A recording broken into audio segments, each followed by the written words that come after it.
Hi guys, today we're going to be taking a look at a new addition to the Carbide series. This is the Air 540. Now it's unlike anything that you'll have seen from Corsair up until this point, and probably from any other manufacturer. So it has this unique design and it has this dual chamber design. So on the prominent side it has active cooling for key components such as your CPU, your memory, graphics card, whilst on the alternate side in the other chamber we have the power supply, hard drives such as your SSD and other things that perhaps don't need cooling or perhaps need less cooling. Now, as well as being primarily designed for the cooling potential, 540 also lends itself to having oodles of space inside. You know, those physical dimensions of it being wider and deeper than the conventional case. You've got clearance there for bigger CPU coolers, longer graphics cards, and also water cooling support is a massive feature with this case. So you guys that perhaps like to drop in your custom kits will love what they've done with this in the concepts that they've implemented. At the front here we can drop in a 360mm radiator. At the top a 240mm. So there's different sizes and also different positions, so it is really versatile in that regard. Not only can you fit in the thinner type, but also the thicker type will also fit inside here with the different clearance options. So as we go into the video, we will show this, show you exactly what you can fit inside here. And we're going to take a look at all the features as we go in there as well, and give you a good look at this exciting new 540. Okay, so to start with, we'll take a look at the front of 540. As you can see, the layout is slightly different from your traditional case because the chambers mean that the left-hand side has the airflow with the mesh, and then the right-hand side obviously has your optical drives and your controls. So as you can see, perforated mesh on the left-hand side with the Corsair badge, and then on the right-hand side we've got the dual drive bay covers and then the front panel controls. Now this has got a very nice smooth matte finish. It feels really nice, good quality, and also looks really good too. So I'll take the front cover off just to show you. That's the cover there with the perforated mesh. And then underneath that we've also got a filter, because these are intakes. So you can see there, that's the dust filter.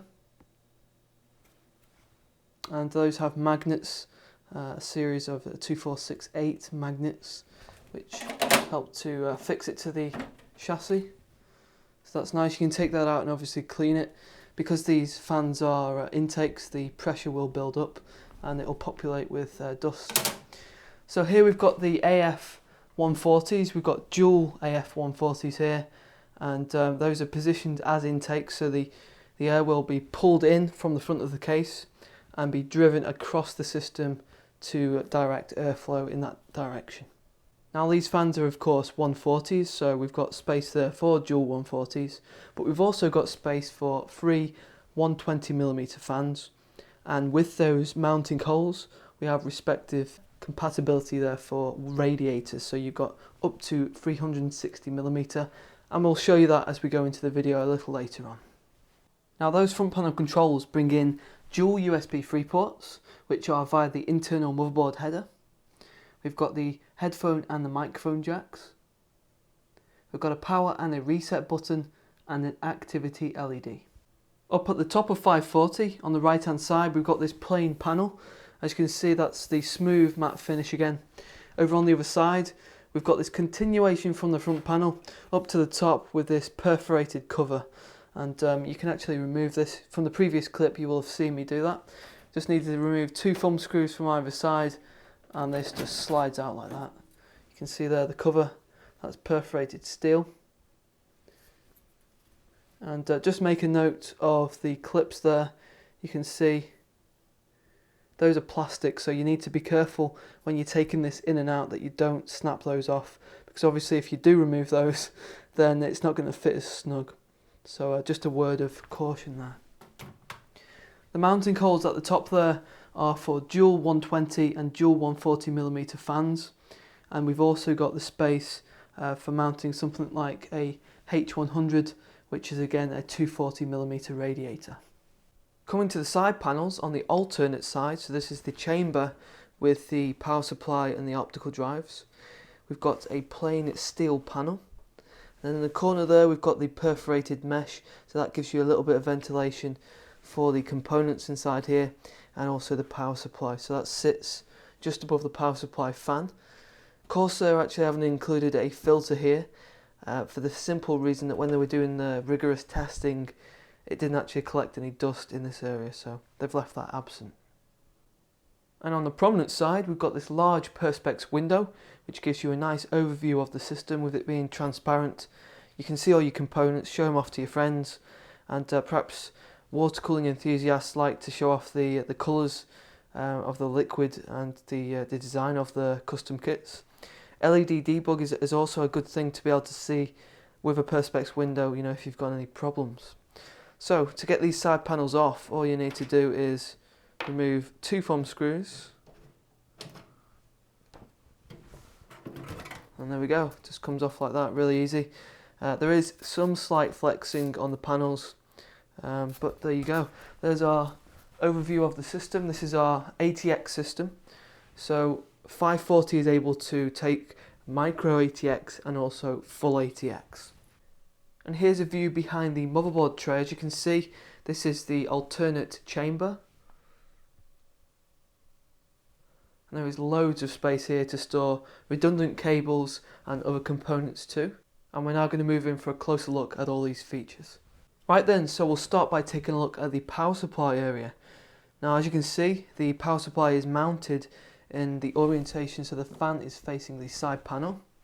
And then we have unlimited amount of space for the form factor, so you can get bigger power supplies inside here, and you've also got the adapter to support that. So that will screw into the bottom there and just provide a little bit of extra support for the underside. Now as it stands, there isn't any anti-vibration padding underneath that power supply, which is a little bit of a disappointment, as Corsair have used it on previous cases, so it's a bit of an oversight to not include it here. And obviously, with there being no anti-vibration padding, you're going to need to be careful mounting your power supply in here because it's metal on metal. Further along inside this chamber, as you can see, there is plenty of space for your cable management. There's actually inside here the clearance between the back of the panel and the side panel around 12 centimeters of clearance. So you needn't worry about space, and if you aren't particularly fussy about your cable management, it doesn't really matter how it's arranged because there's no airflow passing through here. But if you are fussy about that, if you like to take care of your cable management and keep it tidy, then there is hooks, there is grommets to take care of that. Just above the power supply we've got this little cage which we first saw on the 350D, and this can take your SSDs. So we've got this little plastic cage and it literally just snaps in and out, and you can drop in your 2.5-inch drives without the need of a screwdriver, so this is completely toolless. I'll just show you now. See that? It just clips in and like so. So that is a really neat idea. Keep all your 2.5-inch, your SSDs all together. Up at the top of this chamber we've got the optical drive cage, and this can entertain up to 2 drives, and it has a toolless design mechanism which we've seen on previous Corsair cases before.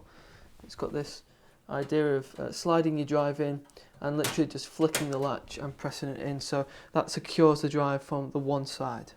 Into the other chamber we've got some more hard drive storage, so perhaps if you're looking to drop in 3.5-inch drives, then this is the place to do it.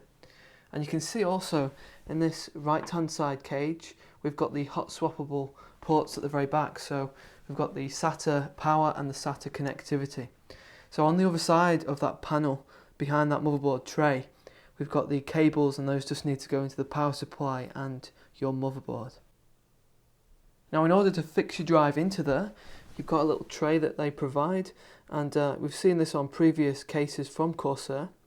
So you've also got the mounting holes there for 2.5-inch if you want to drop those in too.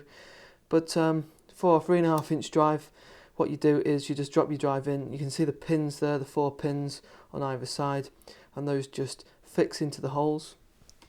And then you can slide your drive in and it just clicks in like that. Now whilst these drives don't have any active cooling flowing across them, we do have those ventilation cuts just underneath the drive, so that helps to dissipate the heat. Above this we've got 8 PCI expansion slot covers. Each of those has the ventilation for better airflow inside the system, and we've also got the accompanying thumb screws for easy removal. And then directly to the side you can see there we've got the honeycomb mesh, and again that helps with ventilation. Now in terms of cooling, this is obviously a highlight for 540. So at the back we've got the single Air Series AF140, so that's a 140mm fan, and that's positioned to be an exhaust. And we've also got the mounting there for 120mm fan if for whatever reason you're wanting to downsize. And at the front we've also got some dual AF140s, so with those positioned to be intakes, we've got airflow passing over the system and out through the back. And these fans provide active cooling for components such as your CPU, your memory, your graphics card, which all require airflow passing over them. Now around the motherboard, at the top, the side and the bottom, there is generous amounts of space, and you combine that with the physical dimensions of the case. The 540 has great compatibility for a wide range of different hardware, especially the high-end stuff. So we're now going to explore the different options that are available to you. So if you're wanting to go for air cooling for your CPU, then there's loads of space inside 540. Here we've got the Noctua NH-U12P, which is 158mm in height. And if I just drop in the ruler, you can see there's around 190, 195 in terms of your maximum height. So that pretty much covers anything currently on the market. For the graphics card clearance, here we've got the XFX 7970 Double D version. You can see that this has a total length of approximately 10.5 inches, and then after that, before it touches that fan, that lower fan, we've got around 12-13 inches of length. So you know, you can pretty much cover anything that is high end, and if you go for multiple graphics cards, there's nothing to obstruct it below, you know, that you would typically have like a hard drive cage. So SLI, Crossfire, not a problem inside here. In terms of water cooling support, 540 is very flexible. I'm going to go through the different options that are available now, and as you'll see, in this particular aspect, it is practical. So we've got here the 240 radiator, which is a Phobia G charger. This is thicker than your typical H100 radiator, which is usually around 2.7 centimeters. So there you can see it does take the thicker type. And you can see also that the mounting holes on the radiator against the mounting holes on the case match up perfectly, so you've got no problems there for compatibility. And you can see also the gap between the top of the case and the motherboard is sufficient enough that you can get your fans in there without any problems. You will need to check the heat sinks on your motherboard though. With our particular motherboard we've got installed here, there will be no problems in terms of the clearance for the fans being attached to that radiator. Now with this obviously being a Corsair branded case, we've got the support there for the CPU coolers. So we've got here the Hydro Series H100i. You can see they're installed at the top, that's a 240 radiator. And you can see there is loads of space. You can see the gap between the top of the motherboard and the case is enough to give you plenty of space. It's just so generous. There's actually 7 centimeters of clearance at the top of here. So that gives you enough space and peace of mind that there will be no collisions. Now it's at the front of the case that we really do have the most amount of clearance for water cooling support. With the optical drive bays and the hard disk drive storage, which you typically find in a case, completely absent inside 540, this makes way for lots and lots of clearance. You know, you can water cool to your heart's content. Here at the front we've got 360mm support. So we've got here, to demonstrate this, the Phobia G Charger 360, which is an absolute beast of a radiator. I'll just show you this if we can.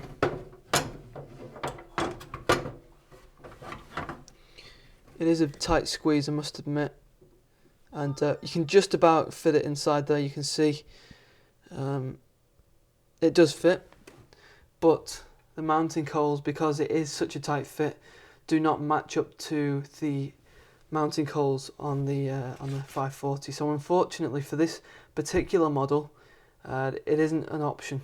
So you're going to have to perhaps find a thinner type of radiator to fit at the front here. So then, as a last clip, I'm going to show you how loud those case fans are, as I'm sure you're really intrigued as to what they're like when they're powered up and running. So I'm going to get the microphone, get it as close to those fans as possible with the system powered up, and that should give you a rough idea as to what to expect.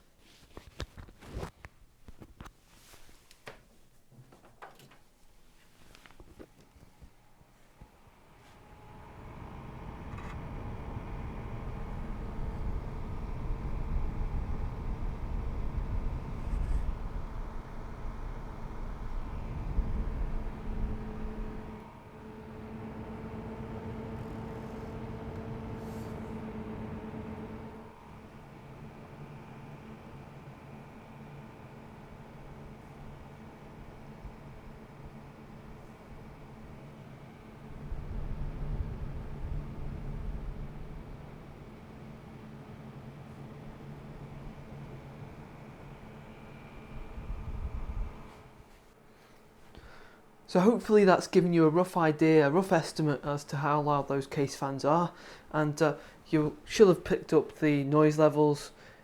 When you actually stood next to this case, it is fairly noisy, but then really 540 is designed to be a case with high-end cooling potential, so noise is going to be one of those things that you'll compromise on. So guys, that concludes our look at the new 540. Hopefully this has given you a good idea of what to expect from the case. The things that really stand out for me are the unique design. Now, that dual chamber design is a really good idea. I like the fact that you can store the power supply behind the tray, the storage, and also the cables. You can keep them tucked away from the key components, so when you look in from the Perspex window, you don't see any cables or storage or anything like that. You just see the real good bits of the system, like your CPU cooler, the motherboards, which are again nowadays really nice on the styling, graphics cards as well, and of course with that clearance you've got the compatibility for water cooling, so you can show off all that stuff inside. And we've seen how versatile it is with the water cooling, so if you are a water cooling enthusiast, then this is certainly going to be a good case for you. Now, in terms of the pricing, over in the UK, we're looking at around 115, 120 pounds, and then over in the States, 140 US dollars. So it's neither expensive nor cheap, so it's kind of right on the money in terms of your value. Against what you get, it's actually pretty good value for money. So hopefully you've enjoyed this video, guys. If you want to check out the thermal performance, as always, jump to the full review in the description. I'll pop that link in there for you. Going to be from some details in terms of your tech spec and the pictures as well, if you want to check those out. So guys, if you haven't already, make sure you do subscribe to the channel, as we'll have some more great content coming very soon, and I'll see you guys very soon too.